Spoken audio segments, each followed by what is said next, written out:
Praise the Lord. കർത്താവിൻ്റെ ധന്യ തിരുനാമം വാഴ്ത്തപ്പെടട്ടെ.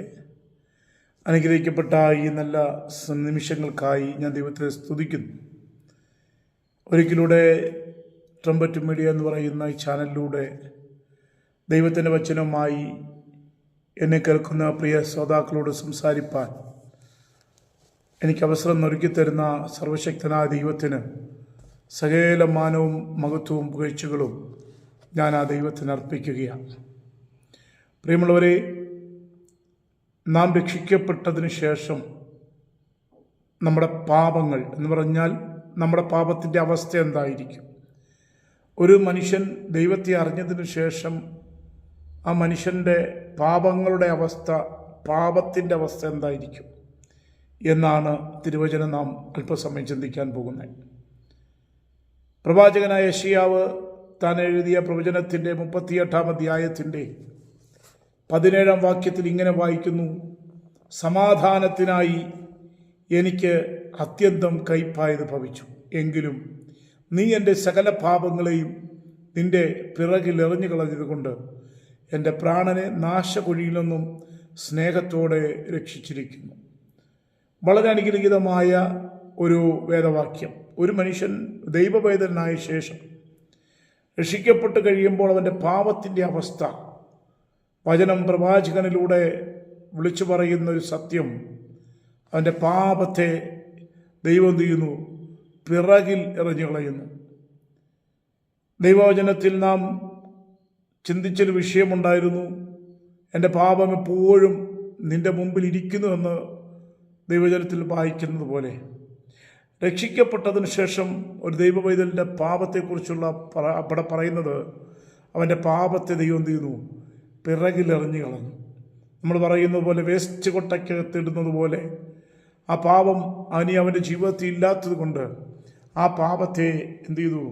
പിറകിലെറിഞ്ഞു കളഞ്ഞു എന്ന് വിശുദ്ധ വചനം നമ്മെ പഠിപ്പിക്കുന്നു.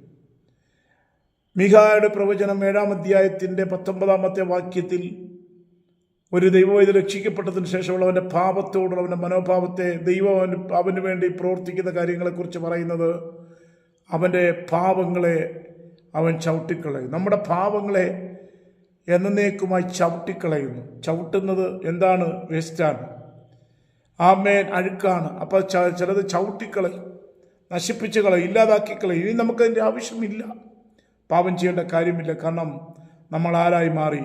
ദൈവമക്കളായി മാറി, ദൈവത്തിൻ്റെ പൈതങ്ങളായി നാം മാറി, മക്കളും അവകാശികളുമായി നാം തീർന്നിരിക്കുന്നു. മീഖാ പ്രവാചകൻ തന്നെ പറയുന്നൊരു ഭാഗമാണ്, നമ്മുടെ പാപങ്ങളെ യേശു അല്ലെങ്കിൽ ദൈവം തമ്പുരാൻ സമുദ്രത്തിൻ്റെ ആഴങ്ങളിലേക്ക് ഇട്ടുകളഞ്ഞു. ഇനി ഒരിക്കലും അത് കയറി വരരുത്. കാണാൻ മഹറയത്തേക്ക് എറിഞ്ഞു കളഞ്ഞു, ഇട്ടുകളഞ്ഞു, കുഴിച്ചിട്ടപ്പെട്ടു എന്നൊക്കെ പറയുന്നത് പോലെ. എന്നാൽ വചനത്തിനകത്ത് 85-ാം സങ്കീർത്തനം പറയുന്നു, നമ്മുടെ അകൃത്യങ്ങളെയൊക്കെയും മോചിച്ചു, സകല അകൃത്യങ്ങളെ മോചിച്ചു, നമ്മെ ജീവനെ നാശത്തിൽ നാം വീണ്ടെടുത്തു. 103-ാം സങ്കീർത്തനം പറയുന്നു, അവൻ നമ്മുടെ അകൃത്യങ്ങളെ മോചിക്കുന്നു, നമ്മുടെ ജീവനെ നാശത്തിൽ നിന്ന് വീണ്ടെടുക്കുന്നു, നന്മയും കരുണയും നമ്മെ അണിയിക്കുന്നു, ദയയും കരുണയെ അണിയിക്കുന്നു, നമ്മുടെ യൗവനം കഴുകനെ പോലെ പുതുകി വരത്തക്കോണം വായിക്കുന്ന നന്മ കൊണ്ട് തൃപ്തി വരുത്തുന്നു. ഒരുവൻ രക്ഷിക്കപ്പെട്ട് ദൈവപൈതലായി മാറിയാൽ അവൻ്റെ സ്ഥിതിയാകമാനം മാറുകയാണ്. പ്രിയമുള്ളവരെ, അവൻ്റെ അവസ്ഥ മാറുകയാണ്. അവനിനി പാപം ചെയ്യാൻ അവന് കഴിയുന്നില്ല. കാരണം അവൻ ദൈവത്തെ ഭയപ്പെടാൻ തുടങ്ങി. അവൻ ദൈവപൈതലായി മാറി. അവൻ്റെ ജീവിതത്തിൽ പാപത്തിന് സ്ഥാനമില്ല.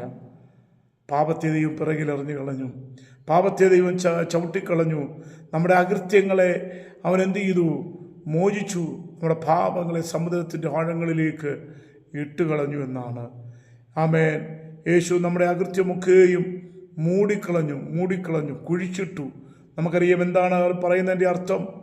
ഒരു ശവശരീരങ്ങൾ, ദുർഗന്ധം വമിക്കുന്ന വസ്തുക്കളൊക്കെ നാം കുഴിച്ചിടുന്നു. അത് അല്ലെങ്കിൽ എന്ത് ചെയ്യും? നാറ്റം ഭവിക്കുവാനിടയായിത്തീരും. നോക്കിയാൽ ലാസർ മരിച്ചു, അടക്കം കഴിഞ്ഞു 4 ദിവസമായി. ലാസറിൻ്റെ സഹോദരിമാരുൾപ്പെടെ യേശുദമ്പുരാനോട് പറഞ്ഞൊരു കാര്യമുണ്ട്, ഗുരു നാറ്റം വെച്ചു, ദുർഗന്ധം വമിക്കാൻ തുടങ്ങി.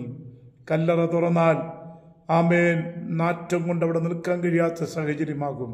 പക്ഷെ നോക്കിയേ, ആമേ, ശവശരീരങ്ങൾ അഴുകുമ്പോൾ അത് ദുർഗന്ധം വമിക്കുന്നു. പക്ഷേ അതിലൊരു വചനം പറയുന്നത്, ആമേൻ, യേശു നമ്മുടെ അകൃത്യങ്ങളെ കുഴിച്ചിട്ടു അല്ലെങ്കിൽ മൂടിക്കളഞ്ഞു. ഇനി അത് എന്ത് ചെയ്യരുത്? പൊങ്ങി വരാൻ പാടില്ല. നമുക്ക് വിരോധമായി ഉണ്ടായിരുന്ന എല്ലാ കൈയെഴുത്തു പ്രതികളെയും ദൈവം മായ്ച്ചു കളയും. നമുക്ക് വിരോധമായി എഴുന്നേറ്റ നമ്മുടെ ആത്മീയ ജീവിതത്തെ, നമ്മുടെ ആത്മീയ മേഖലകളെ തകർക്കാൻ പദ്ധതി ഒരുക്കിയിരുന്ന ശത്രുവാകുന്ന ഒരു വിധത്തിലും നമ്മളെ രക്ഷയുടെ അനുഭവത്തിലേക്ക് വിടുകയില്ലെന്ന് പറഞ്ഞ് വാദിച്ചു നിന്ന വെല്ലുവിളികൾ, നാം ഒരു ദൈവവൈദ്യരായി തീരാൻ സമ്മതിക്കാതെ വണ്ണം നമ്മുടെ ജീവിതത്തെ തകർത്ത് കളഞ്ഞ മണ്ഡലങ്ങൾ, പ്രിയമുള്ളവരെ, നാം ഓർക്കുക, ആ അനുഭവത്തിൽ നിന്നും നമ്മെ എന്ത് ചെയ്തു? സർവശക്തനായ ദൈവം വിടുവിച്ചെടുത്ത ആ രക്ഷ നമുക്ക് നൽകിയത് എത്ര വിലപ്പെട്ടതാണ് എന്നോർത്ത് ദൈവത്തിന് നമുക്ക് സ്തോത്രം ചെയ്യുവാൻ കഴിയണം. അപ്പോൾ നമ്മുടെ പാപങ്ങളെ കർത്താവ് മായ്ച്ചു കളഞ്ഞു. ഒരു സ്ലേറ്റിൽ എഴുതിയത് അത് നമ്മൾ മായ്ച്ചു കളയുന്നത് പോലെ, ഒരു ബോർഡിൽ എഴുതിയത് ഡസ്റ്റർ വെച്ച് മായ്ക്കുന്നത് പോലെ അതിനെയും ആമേൻ ഇനിയില്ല, അത് മായ്ച്ചു കളയുകയാണ്. നമ്മുടെ മനസ്സിൽ നിന്നും നമ്മുടെ ജീവിതത്തിൽ നിന്നും നമുക്ക് വിരോധമായി എഴുന്നേറ്റ എല്ലാ കൈയെഴുത്തുകളെയും, നമുക്ക് പ്രതികൂലമായി നിന്ന കൈയെഴുത്തു പ്രതികളെ മായ്ച്ചു കളയുന്ന സ്വർഗത്തിലെ ദൈവം. യെരമ്യാ പ്രവാചകൻ തൻ്റെ പ്രവചനത്തിലൂടെ 31-ാം അധ്യായം 44-ാം വാക്യത്തിനകത്ത് പറയുന്നൊരു കാര്യമുണ്ട്, നമ്മുടെ പാപങ്ങളെ ഇനി ഓർക്കത്ത് പോലുമില്ല. രക്ഷിക്കപ്പെട്ടതിന് ശേഷം ഒരു ദൈവ പൈതലായി ഒരുവൻ മാറി വിശുദ്ധിക്കും വേർപാടിനുമൊക്കെ പ്രാധാന്യത കൊടുത്ത് ദൈവം ഓർത്ത് ആദരിച്ച് ബഹുമാനം കൊടുത്ത് മുന്നോട്ട് പോയാൽ നമ്മുടെ പാപങ്ങളെ, കഴിഞ്ഞ നാളുകളിൽ അറിവില്ലായ്മയുടെ കാലഘട്ടങ്ങളിൽ ചെയ്തു പോയ പാപങ്ങൾ, അകൃത്യങ്ങൾ തമ്പുരാൻ എന്ത് ചെയ്യുന്നു? മനഃപൂർവ്വമായി നമ്മളെ ക്ഷമിച്ച് അവൻ്റെ പുണ്യാകരക്തം കൊണ്ട് നമ്മെ കഴുകി, നമ്മെ വെടിപ്പാക്കി, നമ്മെ ശുദ്ധീകരിച്ച് നമ്മുടെ പാപങ്ങളിൽ അവൻ ഓർക്കത്ത് പോലും ഓർമ്മയിൽ പോലും വെക്കുകയില്ല എന്നാണ് പറയുന്നത്. യെശയ്യാപ്രവാചകൻ പറഞ്ഞ നമ്മുടെ പാപങ്ങൾ എത്ര കടുചുവപ്പായിരുന്നാലും ഹിമം പോലെ വെളുപ്പിക്കുന്ന ആമേ സ്തോത്രം, ശുദ്ധമാക്കുന്ന, പഞ്ഞി പോലെ ശുദ്ധമാക്കുന്ന ആമേൻ, നമ്മുടെ പാപങ്ങളെ കഴുകി വെടിപ്പാക്കുന്നു, പാപങ്ങളെ ഹിമം പോലെ വെളുപ്പിക്കുന്നു. രക്താംബരം പോലെ കടുചുവപ്പായിരുന്നാലും കർത്താവിൻ്റെ രക്തം നമ്മുടെ മേൽ തളിക്കപ്പെടുമ്പോൾ അത് ഹിമം പോലെ വെളുപ്പിക്കുന്ന നമ്മുടെ കർത്താവ്, പഞ്ഞി പോലെ നമ്മെ ശുദ്ധീകരിക്കുന്ന നമ്മുടെ കർത്താവ്. എന്നാൽ 1 യോഹന്നാൻ 1:7 വളരെ അനുഗ്രഹിക്കപ്പെട്ടൊരു വാക്യം നമുക്ക് പിന്നെയും ദർശിക്കുവാനായിട്ട് കഴിയും. അവൻ്റെ പുത്രനായ യേശുവിൻ്റെ രക്തം സകല പാപവും പോക്കി നമ്മെ ശുദ്ധീകരിക്കും. എങ്ങനെ നമ്മുടെ പാപം പോക്കും? എങ്ങനെ നമ്മുടെ പാപം മാറും? എങ്ങനെ നമ്മുടെ പാപം മായ്ച്ചു കിട്ടും? പാപിയായ ഒരു മനുഷ്യൻ ചെന്ന്, ബലഹീനനായ പാപിയായ ഒരു മനുഷ്യനോട് ചെന്ന് പാപങ്ങൾ ഏറ്റുപറഞ്ഞാൽ അവൻ്റെ പാപം മോചിച്ച് കിട്ടത്തില്ല.